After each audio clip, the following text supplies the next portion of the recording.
গপ্প মিরে থেকে এবার ছোট গপ্প। Welcome to GMT shorts. আজকের গপ্প বিভূতিভূষণ বন্দ্যোপাধ্যায়ের লেখা বিপদ। তাহলে শুরু করা যাক।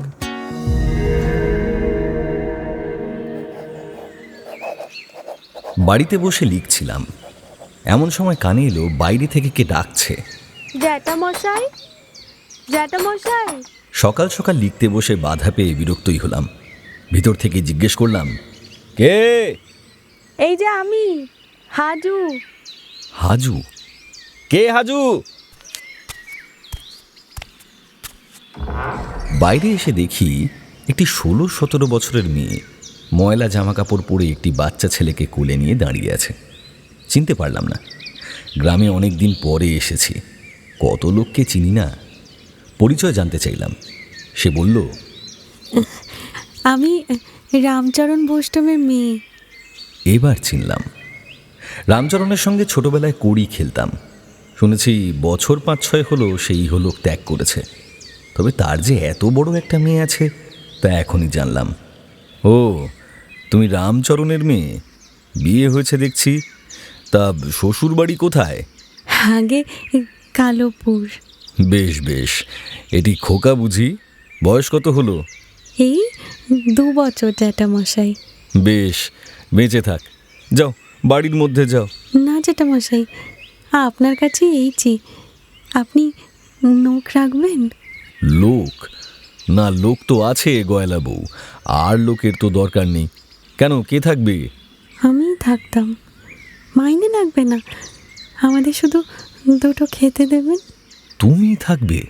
কেন, তোমার শ্বশুর বাড়ি? মেয়েটি কোনো জবাব দিল না। এদিকে আমারও লেখার দেরি হয়ে যাচ্ছে। সোজাসুজি বললাম, না না, লোকের এখন দরকার নেই আমার। আর কোনো কথা না বলে মেয়েটি বাড়ির মধ্যে চলে গেল। পরে শুনলাম সে ভিক্ষে করতে এসেছিল, চাল নিয়ে চলে গেছে। মেয়েটির কথা তারপর ভুলেই গিয়েছিলাম। হঠাৎ একদিন দেখি রায়দের বাইরের ঘরের সিঁড়িতে বসে সেই মেয়েটি হাউমাউ করে এক টুকরো তরমুজ খাচ্ছে। যেভাবে তরমুজের টুকরোটা ধরে কামড় দিচ্ছে তাতে হাউমাউ কথাটাই আমার মাথায় এলো। পরনের কাপড় অতি মলিন, সঙ্গে ছেলেটিকে দেখলাম না। পাশে সিঁড়ির উপর 2-1 টুকরো পেঁপে আর 1 টুকরো তালের গুড়ের পাটালি। আজ অক্ষয় তৃতীয়া উপলক্ষে রায়বাড়িতে কলসি উৎসর্গের অনুষ্ঠান ছিল। বোধ করি এসব ফলমূল ভিক্ষা করতে গিয়েই পাওয়া। পোঁটলাতে সম্ভবত ভিক্ষে পাওয়া চাল। খোঁজ নিয়ে জানলাম মেয়েটি শ্বশুর বাড়ি যায় না। সেখানকার অবস্থা নাকি খুবই খারাপ, দুবেলা ভাত পর্যন্তও জোটে না। সংসারের খরচ চালাতে না পেরে হাজুর স্বামী তাকে বাপের বাড়িতে ফেলে গিয়েছে, নিয়ে যাওয়ার নামও করে না। এদিকে বাপের বাড়িরও হতদরিদ্র অবস্থা। রামচরণ বৈষ্ণবের বিধবা স্ত্রী লোকের বাড়িতে ঝিগিরি করে 2টো অপদার্থ ছেলেমেয়েকে অতি কষ্টে লালন পালন করে। তার উপরে এই মেয়েটিও মায়ের ঘাড়ে এসে পড়েছে আজ 1 বছর। সে আর কোত্থেকেই বা চালাবে? কাজে মেয়েটিকে নিজের পথ নিজেই দেখতে হয়। একদিন আমাদের বাড়ির ঝি গয়লা বউকে হাজুর কথা জিজ্ঞেস করলে সে আবার এক অন্য কাহিনী গাইল। গয়লা বউ বলল, হাজু, খবরদার বাবু, ওকে একদম বাড়িতে ঢুকতে দেবেন না, ও চোর। চোর? সে কি রে? তবে আর বলছি কি, মুকুজ্জি বাড়ি থেকে তাড়ালো না ওকে। দুধ চাল হাতের কাছে যা পায় তাই চুরি করে খায়, আর বড্ড খায়, খালি খাবো। ওর হাতের খোরাক জোগাতে না পেরেই তো মুকুজ্জেরা ছাড়িয়ে দিয়েছে, দিয়ে এখন পথে পথে বেড়ায়। সেই থেকে মেয়েটির উপর আমার বড় দয়া হলো। যখনই বাড়ি আসতো, চাল হোক ডাল হোক বা কখনো 2-4টে পয়সাও দিতাম হাতে। 2 দুপুরে ভাত খেয়েও গিয়েছে আমার বাড়ি থেকে। মাসখানেক পরে একদিন বাড়ির সামনে হাউ হাউ করে কান্না শুনে বাইরে গিয়ে দেখি হাজু কাঁদতে কাঁদতে আমার বাড়ির দিকেই আসছে। জিজ্ঞেস করলাম, কি হলো রে, অমন করে কাঁদছিস কেন? জ্যাঠামশাই, আমার আর কিছু রইল না গো, সব নিয়ে নিয়েছে। নিয়ে নিয়েছে মানে? কে নিয়েছে? ওই মধু কাকা। আমি ভিক্ষে করতে গেছিলাম, তাই মেরে আমার ঘটিটাও কেড়ে নিয়েছে। রাগ হলো। যতই হোক, আমি গ্রামের একজন মাতব্বর, পল্লী মঙ্গল সমিতির সেক্রেটারি। তখনই ডেকে পাঠালাম মধু চক্রবর্তীকে। মধু একখানা রাঙা গামছা কাঁধে হন্তদন্ত হয়ে আমার বাড়ি হাজির হলো। জিজ্ঞেস করলাম, মধু, তুমি কি মেরেছো? মধু একবার বিরক্ত মুখে হাজুর দিকে চেয়ে নিয়ে বলল, আপনার কাছে মিথ্যে কথা বলবো না দাদা। হ্যাঁ, রাগ সামলাতে না পেরে এক ঘা দিয়েছি। খুব অন্যায় করেছো। ও, আর ও যে চুরি করেছে তার বেলা। চুরি করেছে? তাই না তো কি, এমনি এমনি মেরেছে ওকে দাদা। ভিক্ষে করার নাম করে বাড়িতে ঢুকে আমাদের উঠোনের লঙ্কা গাছ থেকে কোঁচড় ভরে কাঁচা পাকা ঝাল চুরি করেছে, তাও প্রায় পোয়া টাক। আর একদিন অমনি দেখছি তো ভিক্ষে করতে করতে এসে বাইরের উঠোনের গাছ থেকে একটা পাকা পেঁপে ভাঙছে। সেদিন কিছু বলিনি কো, কিন্তু আজ আর রাগ সামলাতে পারি নাই দাদা, মেরেছি এক চর। তাই বলে মেয়ে মানুষের গায়ে হাত তোলা, ওসব আবার কি ইতরের মতো কাণ্ড! ছি! যাও, ওর কি নিয়ে রেখেছো এক্ষুনি ফেরত দিয়ে দাও গে, যাও। আর হাজু, তোমাকে ওই বলে রাখলাম, তুমি আর কোনো দিন ওদের বাড়ি ভিক্ষে করতে যাবে না, কেমন? এর মধ্যে শুরু হলো আকাল। বাজারে ধান চালের অভাব এতটাই বেড়ে গেল যে ভিখিরিদের ভিক্ষা দেওয়া পর্যন্ত বন্ধ হয়ে গেল। এই সময় একদিন হাজুর সঙ্গে দেখা। ছেলে কোলে গোয়ালপাড়ার রাস্তায় ভিক্ষা করছিল। আমাকে দেখে বোকার মতো চেয়ে বলল, জ্যাঠামশাই। গলা শুনে মনে হলো যেন মস্ত একটা খবর দিতে অনেকক্ষণ থেকে আমাকেই খুঁজে বেড়াচ্ছে। হ্যাঁ, কি ব্যাপার? এই তো আপনাদের বাড়িও যাব। বেশ তো, আমাদের বাড়িতে আজ প্রসাদ পাবি, আসিস। হাজু শুনে খুব খুশি, খেতে পেলেই মেয়েটা খুশি। কাঁঠালতলার ছায়ায় রুয়াকে এসে যখন খেতে বসলো, তখন দুজনের ভাত তার একার পাতে। নিছক খাওয়ার মধ্যে যে কি আনন্দ থাকতে পারে তা জানতে হলে হাজুর সেদিনকার খাওয়া দেখতে হয়। গিন্নিকে বলে দিলাম, এই শোনো, একটু বেশি করে মাছ টাছ দিয়ে ওকে খাওয়া, বুঝলে? বোস্টম পাড়ার হরিদাস বৈরাগীর সঙ্গে একদিন দেখা। জিজ্ঞেস করলাম, আচ্ছা, তোমাদের পাড়ার হাজু শ্বশুর বাড়ি যায় না কেন? হে, ওকে নেয় না তো ওর স্বামী। সেই তো শুনেছি, কিন্তু কেন? ওর নানা কথা, সে নাকি মস্ত পেটুক, চুরি করে করে হাঁড়ি থেকে খায়, তাই তাড়িয়ে দিয়েছে। এইটাই দোষ, আর কিছু না? আর তাই তো শুনেছি। তবে তারাও ভালো গেরস্ত না, না হলে কি আর ঘরের বউকে কেউ তাড়িয়ে দেয়, তাও আবার খাওয়ার জন্য। ইদানিং আর হাজুকে রাস্তাঘাটে দেখা যায় না। খোঁজ নিয়ে জানলাম সে নাকি বনগাঁয়ে গিয়ে নাম লিখিয়েছে। এদেশে বেশ্যাবৃত্তি অবলম্বন করাকে নাম লেখানো বলে। হাজু শেষ পর্যন্ত, খুব আশ্চর্যের বিষয় হয়তো নয়, তবু গ্রামের মেয়ে তো, দুঃখ হয়। দেখতে দেখতে অনেকটা সময় পেরিয়ে গেল। 50-এর মন্বন্তরের পর পথের পাশে এখানে ওখানে আজও দু একটা কঙ্কাল দেখা যায়।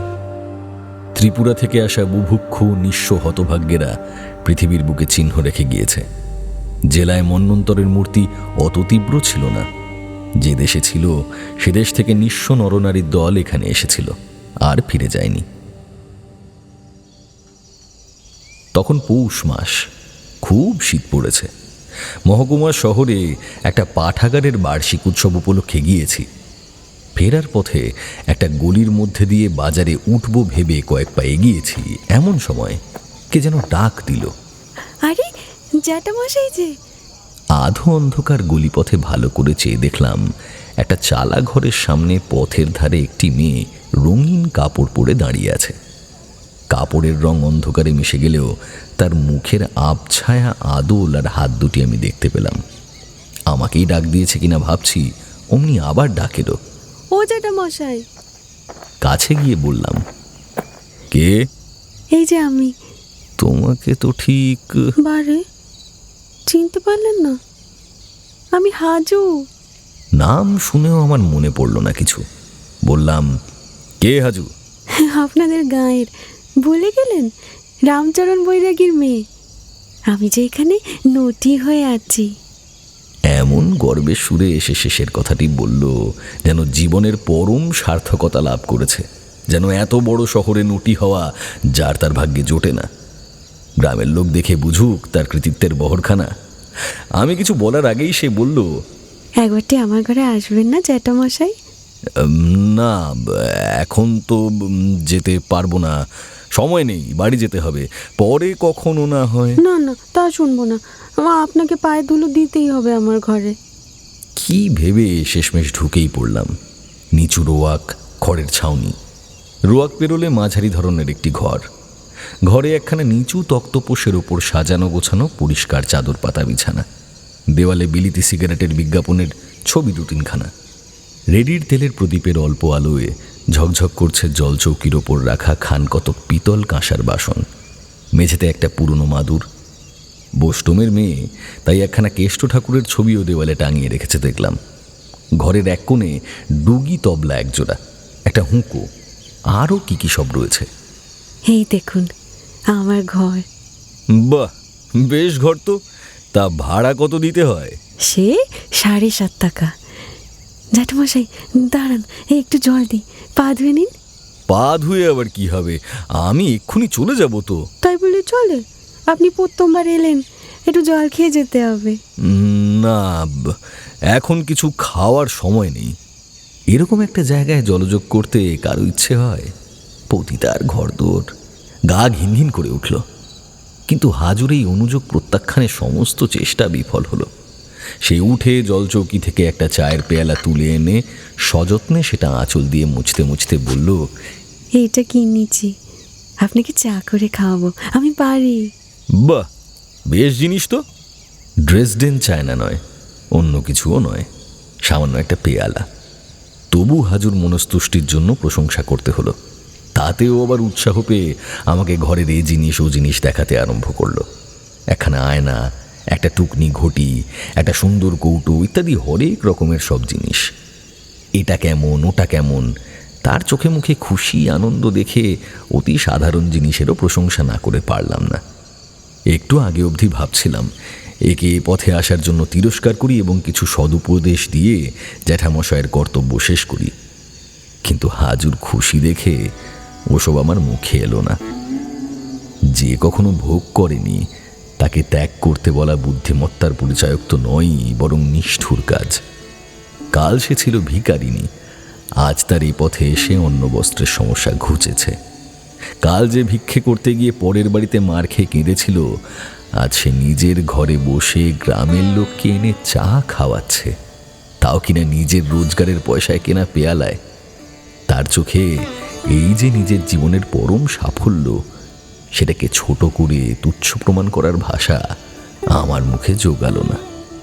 সংকল্প ঠিক রাখা গেল না।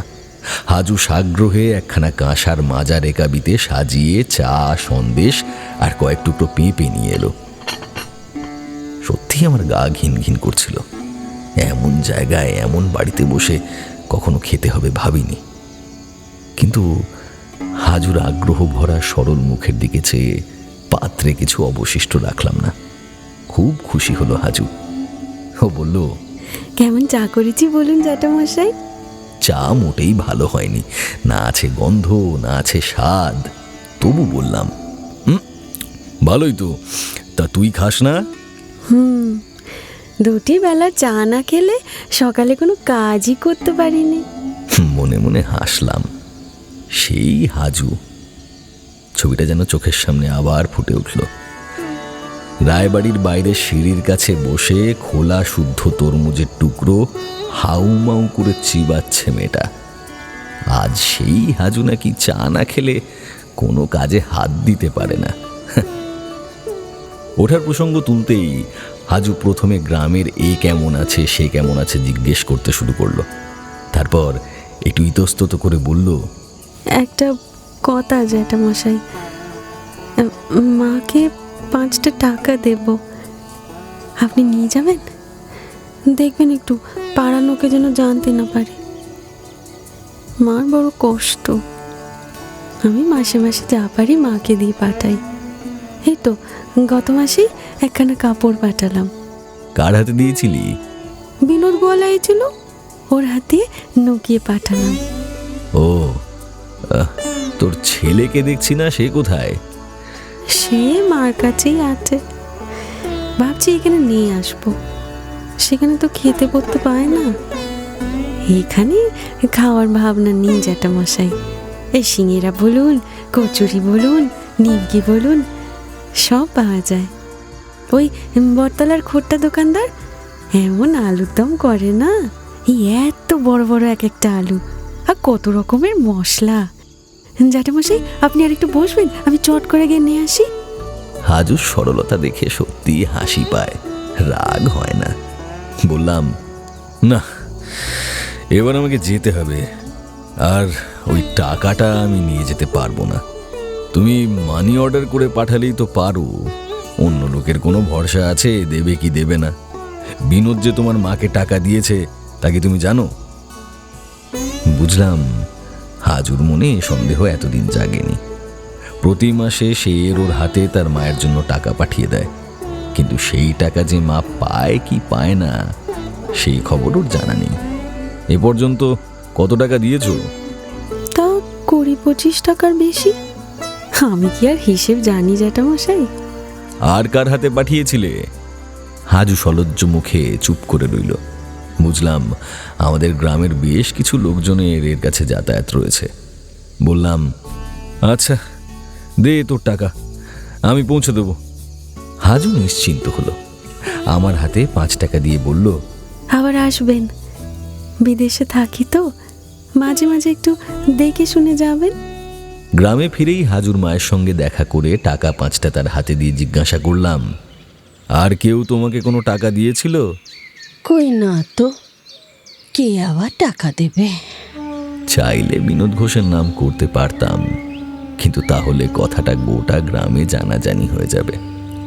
বিনোদ ভাববে আমারও ওখানে যাতায়াত আছে, এবং এই বয়সে হাজুর প্রণয়ীদের দলে আমিও ভিড়ে গেছি। খামোখা বিপদ ডেকে এনে লাভ কি? এখনকার মতো গপ্প মিলে ঠেকের সময় শেষ। পরের সপ্তাহে আরো একটা নতুন গপ্প নিয়ে আসবো আমি।